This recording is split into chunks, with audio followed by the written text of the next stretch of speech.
Üdvözlök mindenkit, Varró Levente vagyok. Valószínűleg ismertek a Facebookról, Velapis a méhészetem neve, és Erdélyben méhészkedem. Ahogy a szezon lassan kezd beindulni, úgy a Facebook csoportokban is egyre több kérdés vetődik fel, mint minden évben. Az egyik ilyen kérdés, ami általában hosszadalmas vitákat szül, az az, hogy mikortól érdemes, vagy mikortól kell átvizsgálni a méhcsaládokat. Mint minden alapvető kérdésnél, itt is elsősorban a szakirodalomra kell hagyatkozni, ugyanis ezzel kapcsolatban az egyéni vélemények megoszlanak.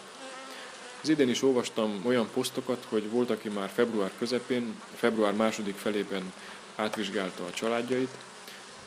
Viszont olvasni olyan érvelésekről, hogy ilyenkor semmi esetre sem érdemes kaptárt bontani, ugyanis ezzel csak ártunk a méheknek, megzavarjuk a téli nyugalmukat.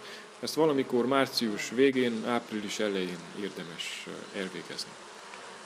A szakirodalom ezzel kapcsolatban azt írja, hogy a méhek tavaszi átvizsgálását minél hamarabb el kell végezni, ahogy az időjárás engedi. Zsidei Barnabás és Őrösi Pál Zoltán is a kaptárbontásnál 14 fokot említ napsütéssel, amikor nyugodtan át lehet vizsgálni a méhcsaládokat. Ha a 14 fokos napsütéses napokra gondolunk, akkor eszünkbe jut az, hogy az idén február közepe táján már voltak ilyen napok. Itt nálunk Erdélyben február második felében felmelegedett az idő, több napon át 17-18 fok volt árnyékban, napsütéssel. Ha valaki ilyenkor kibontja a kaptárt, akkor nem meglepő módon azt fogja látni, hogy a méhek nincsenek fürdben, és ha megbontja a fészket, akkor látni fogja, hogy már van fedett fiasítás. Itt nálunk körülbelül egy hete hordják a virágport a mogyoróról. Ez azt jelenti, hogy a méhek téli nyugalma véget ért. Innentől kezdve csak segíteni tudunk a családokon azzal, hogyha minél előbb igyekszünk átvizsgálni őket. Nyilván itt egy gyors ellenőrzésről van szó, nem arról, hogy 10 percen keresztül nézegetjük a lépeket, megszámoljuk, hogy hány keret fiasítás van, megkeressük az anyát, megtisztítjuk a kereteket a propolisztól. Itt céltudatosan bontunk kaptárt, és ez normális körülmények között 1-2 percig tart, ugyanis vigyázni kell, mert azért 14 fokon még eléggé hamar kihűl a fészek.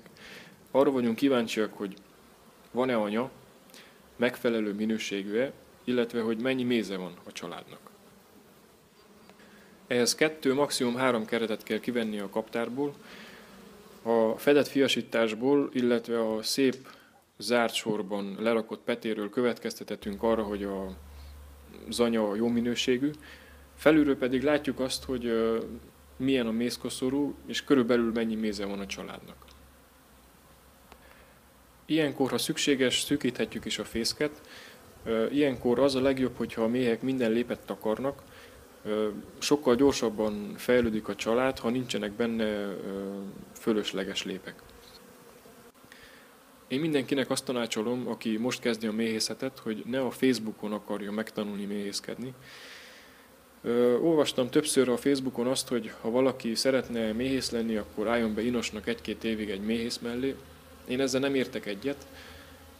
Sokkal jobbnak látom azt, hogyha valaki áttanulmányozza a szakkönyveket, és utána kér segítséget méhészektől. Így, ha megfelelő szakismerettel rendelkezik, akkor meg tudja szűrni a méhészeknek a tapasztalatait és a véleményét, hogy érdemes-e megfogadni. Ugyanis Facebookon is gyakran lehet olvasni olyan tanácsokról, amit nem érdemes megfogadni. Ez ugyanígy van a mentorokkal is. Az, hogy milyen mentort választunk, nagyon sok esetben korlátozott. Itt a környéken is 1-2 méhész van. Most, ha a 2 méhész megfelelő szakismerettel rendelkezik, tudok tőle tanulni, ha pedig 20 éve méhészkedik, anélkül, hogy kinyitott volna egy szakkönyvet, akkor nem valószínű, hogy sok jót tudunk tőle tanulni, ami hosszú távon segít minket abban, hogy jó méhészetünk legyen. Köszönöm, hogy megnéztétek a videómat, és mindenkinek sikeres tavaszt kívánok!